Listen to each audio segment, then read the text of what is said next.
if it's a company that doesn't know, what's involved in terms of rehearsals, tech runs, show times, because I think it can be overwhelming. So starting with those things can help people to kind of break it into bite-sized pieces to know where they need to start with. And that leads into things like the budget. Do they have the budget for it? Is it 2 ASL interpreters? Is your goal to have, maybe it's an all-hearing cast, and the goal is to make the production accessible to a deaf and hard of hearing audience? Then do they know they need to engage an ASL coach for the interpreters, perhaps a deaf community consultant for the theater? Do they have deaf cast and crew? So the goals are going to be different. The number of interpreters you need is going to be different. So that to me would be a good starting place. What's their artistic goal? What are they wanting to achieve?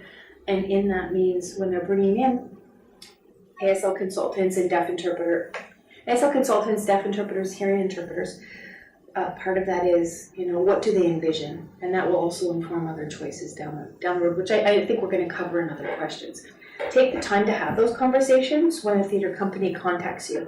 It's not just sort of an email, yeah, I'm available. It's make the time. Maybe you have to meet in person, maybe having a phone conversation. What is it you're wanting? What's your experience with that? So that to me is a very, very key starting place.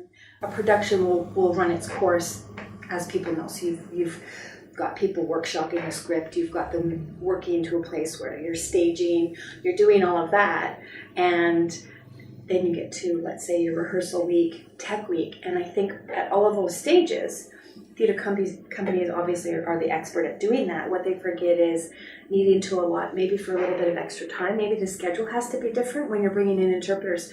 Again, what's the purpose? Back to the original question. So is it you're working with 2 hearing, so 2 ASL English interpreters, so they can learn the play for the deaf audience, or are you actually working with deaf cast and crew? But it means that interpreters need to be part of that. So it's not an add-on. You want to think from the beginning, right? Tech Week's coming up. Where do we need to fit in the interpreters? What adjustments do we need to make because we're making this accessible for whatever, whether it's for the deaf hard of hearing audience or accessible to deaf cast and crew. So sometimes thinking about lighting, maybe you need to have in-house lighting while you're doing that. On stage, is there a spot the interpreters will be lit? So you don't want it to be an afterthought when there's not enough time and people are going, okay, tomorrow's opening night. Those would be the really important things. And the best way that a collaborative effort can be made on behalf of the interpreters with the cast, crew, and everybody involved is being aware of purpose and intent in the theater. So when you're in the midst of rehearsals, there's clearly going to be sometimes a need for interpreters to clarify, or a need to say, just a sec, we need a little more time. So this is one example of many, but it's informing, there's an interpreting process, but there's also people here putting on a production. So if I needed to go and ask the director for clarification, if they were giving feedback to one of the actors, if there's a pool of actors, and I'm not sure who the director's speaking to, I need to be clear in my clarifying questions to the director. So that feedback was for who? Okay, and then we can go ahead. So being mindful of our intent, but also trying to do it in a way that, when a theater production is happening, there's tight scheduling. Everybody has a role. People are trying to get things done in a timely fashion. So that, to me, is a way to support the collaboration and not sort of infringe or hinge on the creative process as well. The interpreters might need to take time after and just say, oh, well, when we stepped in there, this is why. Maybe one of the cast weren't able to see the interpreter where we were standing. That's why we needed to move over. Is there another way we can make that happen so that that's not getting in the way of what you're needing to do? So checking in for both purposes. Tips for working with, in terms of ASL English interpretation, when working with the script, I think would be something that I found beneficial and important is checking with the artistic director and the director in terms of if there's a part of the script that maybe I think I know where they're going. I'm looking at the English and I'm thinking about what that looks like in ASL. But do I know the vision of the artistic director for this part of the play? How is one character informing another? What's the tone in that scene? Those are things that are really important for interpreters to have as they're going along that process. And I would say that's important too, and if you're working with an ASL coach as well, sharing that with them, but also as the interpreter being sure that you know what they're envisioning.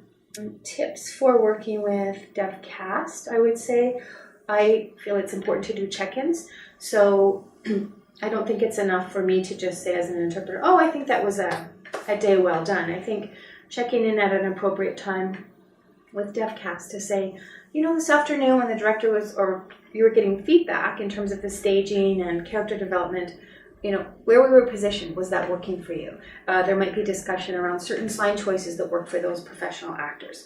I feel like as an interpreter, I need to honor that. That's part of their process as the people who will be performing. So those things to me are really key to collaborating and also working towards the greater goal. In terms of working with, let's say, hearing cast and crew, tips I would offer would be sometimes on breaks. I know breaks are breaks so that everybody can have a little rest, go to the washroom, get a drink. But there's sometimes coming together. I think one of the neat things about a theater production is you're working together as a group every day. So I think sometimes it's, if there's a shared joke, making sure that maybe one of the, let's say one of the actors had a joke with one of the interpreters about maybe a misstep they made, and it sharing that so that the hearing cast and crew can be brought in. And I would say that goes both ways. Same thing if they had been in productions where maybe everybody, one example, there's sort of an inside joke from something that happened. So if that happened when the certain parties weren't there, kind of interpreting that so they can be part of it. If there's any directives, let's say during tech week, any directives from the stage manager, sometimes the interpreters might need an extra moment. Things are happening, maybe they're focusing on the lighting on the stage, just saying, okay, we need an extra minute. We're going to make sure that your performers know that. Just give me an extra second. That communication needs to happen sort of, it's almost like meta communication. You're interpreting, but you're saying just a second so that they're not having to wait and they know that they can soon move on to the next piece they need to cover. So, tips I would suggest for interpreters working with a script would be, and this is a little bit of my own process, each interpreter and interpreting team, DIs, etc. need to do what works for them. For me, using colors, you've got that black and white script, and when people are in the middle of a rehearsal and you need to refer to your bottom line on the last page, making sure page numbers for me, I like them at the top and I like them to be enlarged. I like to have each character color-coded. So you look at the page and right away you can access that information as quickly as possible, identifying when there's a scene change with a different color. Sometimes a character would be signing, sometimes they'd be speaking. For our team, we like to identify that just again so it was visual. I could look down and I could see, oh, that line, the actor is speaking only versus signing. Those for me were really, really helpful in having the tabs. So it was really about accessing the script for greater discussion of the group as quickly as possible. With zone interpreting, you could have interpreters set up on the stage who would stay fixed or be in a specific area of the stage for a particular scene, and they might be moved to another area. And I know that that enables a patron you can see what's happening on stage with the performers, and you can sort of take in the entire scene. And you might have the interpreter be in closer proximity to the actors, depending on where they're set up on the stage. With shadow interpreting, feedback I've also heard from deaf and hard of hearing patrons is that you'll have an interpreter with the actor throughout the entire play, and that would mean that you'd have interpreters for each actor. So there might be a specified number of interpreters. So I don't want to imply if there's 20 actors on stage, you're going to have 20 interpreters.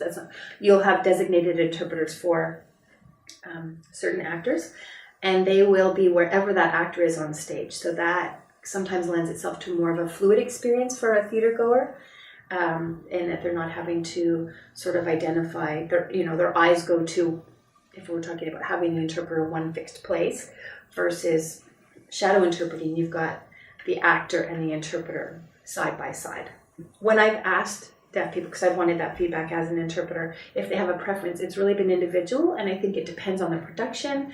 It depends on that patron's experience.